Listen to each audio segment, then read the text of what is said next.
السلام علیکم، میں ہوں بشارت صدیق اور آپ دیکھ رہے ہیں بردرز ولاگ۔ عمران خان سے پی ٹی آئی کی قیادت نے ملاقات کی۔ اس ملاقات میں عمران خان نے واضح طور پر یہ کہا ہے کہ وہ حکومت کے خلاف تحریک عدم اعتماد کے لیے پیپلز پارٹی کے ساتھ بات چیت کے لیے ہرگز بھی تیار نہیں ہے۔ سابق وزیر اعظم عمران خان نے قومی اسمبلی میں تحریک عدم اعتماد پیش کرنے کے ذریعے حکومت کے خاتمے کے لیے پاکستان پیپلز پارٹی سے بات چیت اور مذاکرات کے امکان کو مسترد کر دیا ہے۔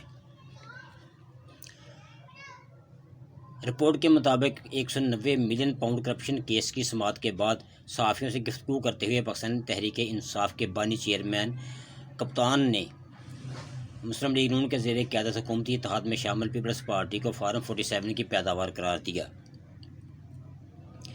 کپتان نے کہا ہے کہ تحریک عدم اعتماد کے لیے پی پی پی سے بات چیت اس صورت میں کروں گا جب میرا ارادہ حکومت سازی کا ہو۔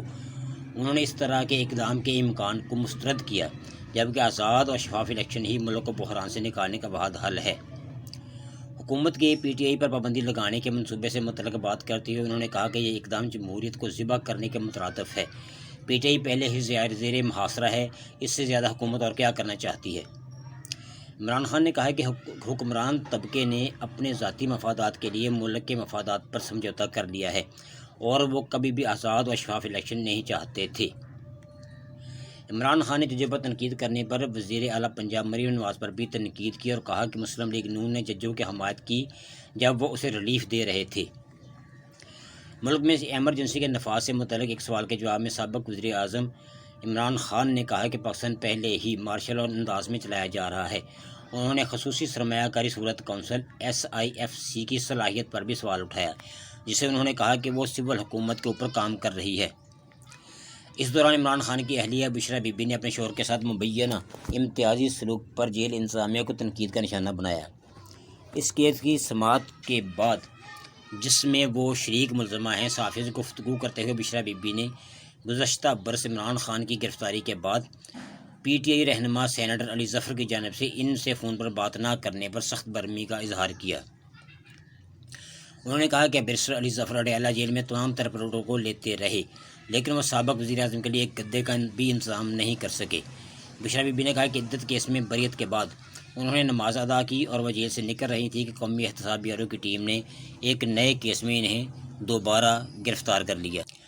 وفاقی وزیر دفاع خواجہ آصف کہتے ہیں کہ ملک میں جلد یا بددیر بڑا آئینی بحران آنے والا ہے۔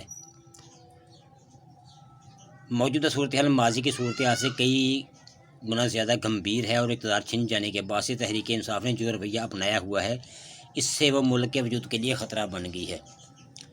جیو نیوز کے پروگرام میں گفتگو کرتے ہوئے انہوں نے کہا کہ ملک میں جلد یا بددیر بڑا آئینی بحران آنے والا ہے۔ تو خواجہ صاحب کیا آپ بتانا پسند کریں گے کہ ملک میں آئین ہے ہی کہاں؟ آئین تو ایک عرصہ دراز سے کہیں دور کہیں کسی قیادت خانے میں پڑا ہوا ہے۔ آئین تو اس ملک میں ویسے ہی کوئی نہیں ہے۔ رہ گئی تحریک انصاف کے رویے کی بات، تو تحریک انصاف کا رویہ جو ہے وہ نون لیگ اور پیپل پارٹی کے ساتھ مفاہمت والا ہو جائے تو پھر سب ٹھیک ہے، ٹھیک ہو گیا نا۔ تو خواجہ صاحب تو یہ پیپلز پارٹی بھی یہی چاہتے ہیں، وہ کہتی ہے کہ یہ ان کا رویہ سیاسی نہیں ہے، یعنی ایک سیاسی جماعت والا رویہ پی ٹی آئی کا نہیں ہے۔ اس کا کیا مطلب ہے؟